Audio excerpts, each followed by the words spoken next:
A lot of people will tell you which One Piece cards to buy, but they won't say which ones to avoid. So today I'm sharing with you my list for the most overrated One Piece cards. And this is going to be a hot take. You won't agree with everything. I love these cards, but at this price point, they're just not worth it. Now we're going to jump in right away, starting out with this 2026 Luffy Don, which was given out at the Dodgers game 5 days ago. This was given to about 50,000 people, which that seems like a lot, but I guess there are millions of One Piece players out there, at least collectors.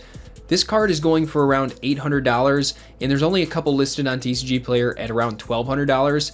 That seems really expensive to me. I know last year with the Oda drawn Luffy Leader, there were about 40,000 of those, and they started out a little bit high, then they went down, I think, to around 300 or so, and then obviously today they are much higher than that. Of course, there are more people into One Piece now, so that makes sense, but in general, I feel like this Don should be less expensive. Maybe it should be around the $300 range, potentially more. I don't exactly know the right price, but there's only 2 listed on TCG Player, which is probably because people are grading these, and maybe they even hand-delivered them to PSA in California after they got this, I don't know.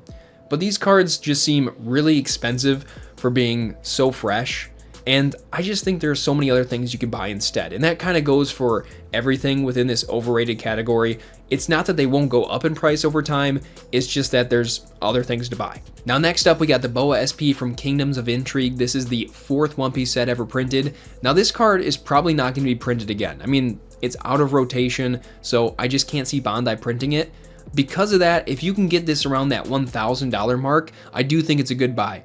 But when incredible price hikes like $750, $1,000 happen, it just seems to be inflated and kind of going into that overrated zone. So for $2,000, I wouldn't be buying this card. I'd look at getting other things. You could get even a couple mangas for that price. And while Boa is a great character, and of course it's going to drive prices in the long run, I think there are other things you should put your money into. And now I can actually show you a card that I have in person. This is the Red Bull Luffy, and I'm thankful I have some footage because I actually have this out with Beckett right now. Hopefully it's gonna grade well. You'll see that in a future video. But this Luffy card was given to me for free for attending a free One Piece event. Now there weren't a whole lot of these events, and yes, they probably aren't gonna do the same event with the same promo in the future, but they actually could. You never know.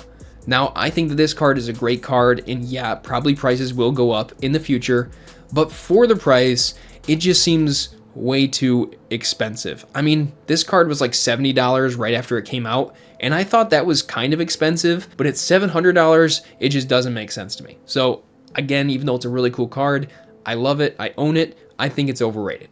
Now here's a hot take that you guys might disagree with, but it's this 2023 gift collection promo chopper. When these came out, they were likely around $10 or $20. I don't actually remember. They might have even been cheaper. This card is really cool. I do like it, but for $300, it just seems very expensive for what you get. Now, I think people like this card. It has been going up in price fairly steadily. Maybe there's just some FOMO around it, and there's definitely a lot of hype, but you could be buying these premium collection shoppers, which are also really cool instead. Now for the next overrated card, we are looking at this PRB 01 Gold Zoro Don.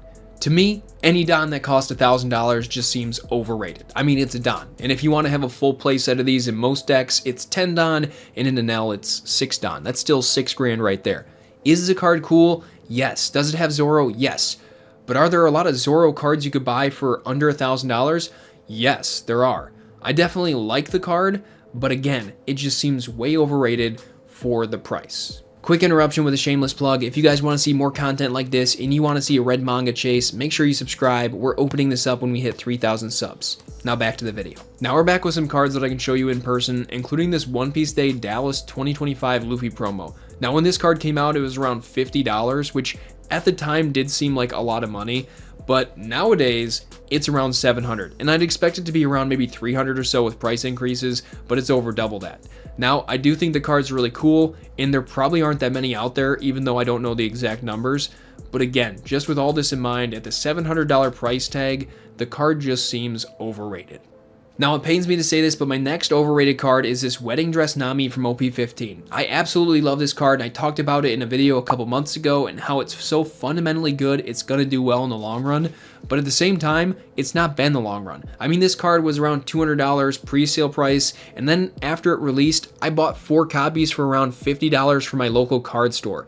These were going for that price at the time. I thought they might eventually become $75, but $240, that's a lot. I mean, the card's been hyped up. There's been some insane PSA 10 sales. I get that, but OP15 is ultra modern. Like, it just came out a few months ago. They could reprint the set. You wouldn't even know it. So for me, an Alt Art SR at this price range, it just seems overrated. We're onto a card that I had some mixed feelings about. I wasn't 100% sure if it's overrated, but in general, I do feel like it is.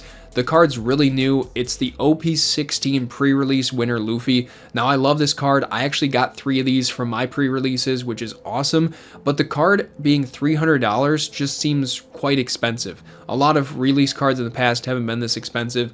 I do think it's incredibly cool, and I do think it's got some playability to it, but because it's so expensive right away, I don't know. It just feels like you shouldn't buy this right now. I'm not saying it's going to go down, but there's other Luffy cards out there, plenty of Luffy cards out there, so just check those out and maybe buy them instead. Now, this next one's more of an item than it is a card because it's the first anniversary English set, and this is specifically the sealed box, which you could pre-order for $90 back in the day.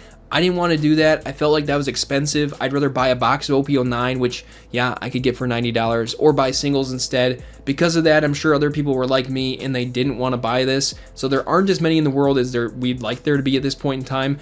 But with that in mind, $6,000 seems incredibly expensive. I mean, this is really cool, but that's a huge price gap, $90 to $6,000. Now we're back to another hot take. It is the Gum Gum Giant event from PRBO2. This card looks awesome, and I know it's the only one that has Luffy in his giant form looking exactly like this. And I also know it is incredibly playable, one of the most playable events out there, but $1,000 for an event is really expensive. And this card was only $700 not that long ago. I know things are going up in One Piece, that's how it happens, but you know, for $1,000 or $1,100 or $1,200, there are other things you could buy, other Luffy cards out there, plenty of Luffy cards, and while it is cool, and maybe you want it to max out the rarity of your deck, it's just a card that personally I think you should pass on, and because of that, it's overrated. Now it's time for the most overrated One Piece cards that I have ever seen. I mean, these feel like the blandest cards for the price you pay to get one. I'm talking about the EBO2 Gold SP leaders. And these things, they are rare, especially to get a particular one because there's just so many different leaders.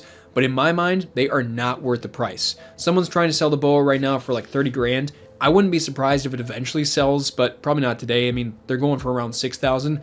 But even at $6,000, these are just way overpriced. I don't think I or any of my friends were excited when the set came out for these gold SP leaders. They just kind of feel like a premium Bandai collection leader like I've got here. And honestly, I'd rather have a Romance Dawn Luffy leader, Zoro, anything like that, because in my mind, they're just way cooler. An alternate art leader is just cooler than the gold SPs. I just think that the gap between coolness and price in these cards is miles apart. And because of that, these are the most overrated cards in my book. But you guys might feel differently. Let me know what your most overrated cards are below. If you guys like this video, you know what to do, and I'll see you guys in the next one. So until then, adios.